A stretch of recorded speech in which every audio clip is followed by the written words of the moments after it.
Supercrack Estrella presenta. Existe una civilización extraterrestre en el lago Vostok. Sector oscuro, Polo Sur, Antártida. El telescopio Polo Sur es un telescopio de unos 10 metros de diámetro, ubicado en la base científica Amundsen-Scott del Polo Sur, que permite observar las longitudes de onda a una escala submilimétrica. Dentro de la base científica, tienen fotografías de lo que parecen planetas y una pirámide. Descubrimiento controvertido. Todavía hoy los historiadores no se ponen de acuerdo, y sigue generando polémica, sobre a quién atribuir el hallazgo de la Antártida. Siempre se ha otorgado su descubrimiento a expediciones británicas, rusas o norteamericanas del siglo XIX. Sin embargo, una teoría casi desconocida considera que el primer avistamiento de la Antártida correspondió al almirante español Gabriel de Castilla a comienzos del siglo XVII. La primera versión dice que en esa época, con la llegada a América, marinos y exploradores españoles y portugueses ya habían avanzado por el descenso del continente.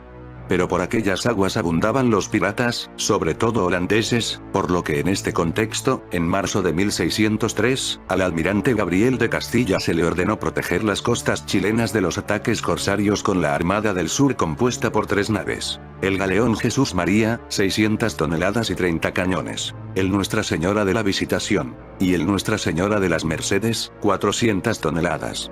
Parece que la aventura resultó memorable, empezando porque una fuerte tormenta que desvió y empujó a la flota más allá de los 55 de latitud sur, alcanzada esta en 1525 por Francisco de Oses, para llevarlos a los 64 de latitud sur, posiblemente hasta las islas actualmente llamadas Melchior, archipiélago situado en la bahía de Dálman.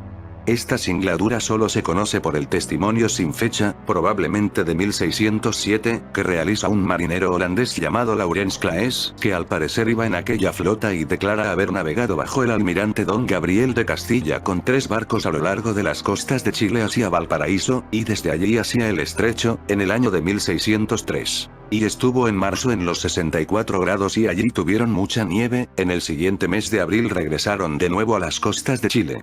Una variación de esta teoría del descubrimiento de la Antártida por Gabriel de Castilla afirma que este salió de Valparaíso a bordo del navío Buena Nueva en el verano austral de 1603, y que superó los 60 llegando hasta unas islas, actualmente llamadas Shetland del Sur, y que él llamó Islas de la Buena Nueva como homenaje a su navío. En cualquier caso, a día de hoy, aún no se ha encontrado documento alguno que confirme oficialmente la gesta del almirante español. Sin embargo, sí resulta curioso que pocos años después de este supuesto avistamiento antártico circularan descripciones muy concretas que afirmaban que a los 64 sur hay tierra muy alta y montañosa, cubierta de nieve, como el país de Noruega, toda blanca, que parecía extenderse hasta las Islas Salomón, cuando se supone que esas tierras no fueron descubiertas hasta el siglo XIX. Si el almirante español fue el primero en superar la latitud sur de los 64, esta solo fue superada ya en el siglo XIX por el navegante y capitán británico James Cook, 71º, en 1773, aunque parece ser que después de Gabriel de Castilla y antes de la llegada de Cook, otros navegantes españoles alcanzaron latitudes similares, como la fragata Aurora en 1702 o la San Miguel en 1709. España, que como otros muchos países posee en la Antártida bases científicas, llamó a la primera de ellas, creada en Isla Decepción en 1989, archipiélago de Shetland del Sur, Gabriel de Castilla en honor del audaz almirante, y una placa allí conmemorativa el probable hito. Expediciones. Mucho se ha hablado y se conoce sobre las grandes expediciones del siglo XIX realizadas por grandes aventureros o marinos como Amundsen, Scott, Fabian Gottlieb von Bellingshausen, James Cook, Nathaniel Palmer, Richard Evide, Edward Bransfield o Ernest Shackleton. Sin embargo, probablemente hubo algunas de los nazis de las que poco se sabe, entre otras cosas, porque todavía parte de la documentación está clasificada como secreto militar. ¿Qué es lo que buscaban los allí? No se sabe con seguridad, pero puede que tuviera que ver la preservación de la raza aria. Parece ser que realizaron una expedición entre 1938 y 1939, denominada Nueva Suabia, que dio con una zona seca, sin hielo, una especie de oasis, lo llamaron Oasis de Schirmacherde, de 25 kilómetros de largo y 3 de ancho. En 1947, Estados Unidos llevó a cabo la expedición High Jump, un despliegue de carácter militar en la Antártida, con una flota de guerra de 10.000 hombres, un portaaviones y todos los buques de apoyo disponibles, a cuyo frente se situó al almirante Richard Byrd, quien confirmó la precisa información de los alemanes al respecto. Una tierra de unos 500 kilómetros cuadrados sin nieve, con una cadena lacustre de aguas templadas y con una temperatura de unos °C. La especulación señala que fueron a limpiar la zona de los últimos reductos nazis. Durante muchos años se ha especulado hasta qué punto los alemanes consiguieron construir una base fiable en la Antártida en esa época, pero al parecer sí pudo ser así, ya que se tiene constancia de que en 1942, por ejemplo, en la estación de ferrocarril de Poltava, Ucrania, un batallón entero de jovencitas ucranianas, todas ellas rubias con los ojos azules y con uniformes celestes con la insignia de las SS, fueron trasladadas de allí a un lugar del Báltico donde se las entrenó para supervivencia de temperaturas extremas, ya que habían sido elegidas por el Ministerio de Colonización y Raza para colonizar la Antártida y ser las madres de la nueva era aria en estas tierras. El almirante alemán Karl Donitz, en aquellas mismas fechas, se jactaba de que habían creado una especie de Shangri-La, paraíso, bajo el hielo antártico y un lugar de refugio para la raza aria. Pudo estar operativo incluso hasta después de la Segunda Guerra Mundial. Recursos y riquezas naturales. La Antártida tiene una superficie estimada de unos 14 millones de kilómetros cuadrados y un perímetro de 23.000 kilómetros. Es el continente de los extremos, la zona más alejada del planeta, la más seca, la más fría, la más ventosa y la que tiene más hielo. Así, mientras que el Ártico es un océano congelado, la Antártida es todo lo contrario, es una masa de hielo aplastada por el peso de millones y millones de toneladas de hielo. La capa de hielo tiene un espesor de 2.500 metros por término medio, 3.000 en los puntos máximos, pero hay zonas aplastadas por 4.700 metros de hielo, por ello, está considerada la mayor reserva de agua del planeta. Pero sus recursos naturales no se quedan ahí. Aunque aún no se ha podido determinar con exactitud, casi con seguridad que se podrían hallar hidrocarburos en la plataforma submarina de las cuencas de los mares de Weddell, de Amundsen, de Bellingshausen y la del Mar de Ross, junto a la barrera de hielo de Amrey, también en la Antártida Occidental. Asimismo, a pesar de las condiciones climáticas extremas y sus hielos perpetuos que parecen incompatibles con la vida animal, dispone de recursos de pesca de alto valor. Igualmente se ha confirmado una gran riqueza en recursos mineros como el molibdeno, cobre, plomo, zinc, plata, hierro, cromo, níquel y cobalto. Por otro lado, aunque pueda parecer extraño, en el interior de la Antártida existen microclimas templados gracias a una zona con un perpetuo anticiclón que hace que registre la humedad ambiental más baja y, como consecuencia, no haya hielo. En la antártica isla de Ross se sitúa el volcán más austral y activo del planeta, el monte Erebus, con una altitud de 3.974 metros.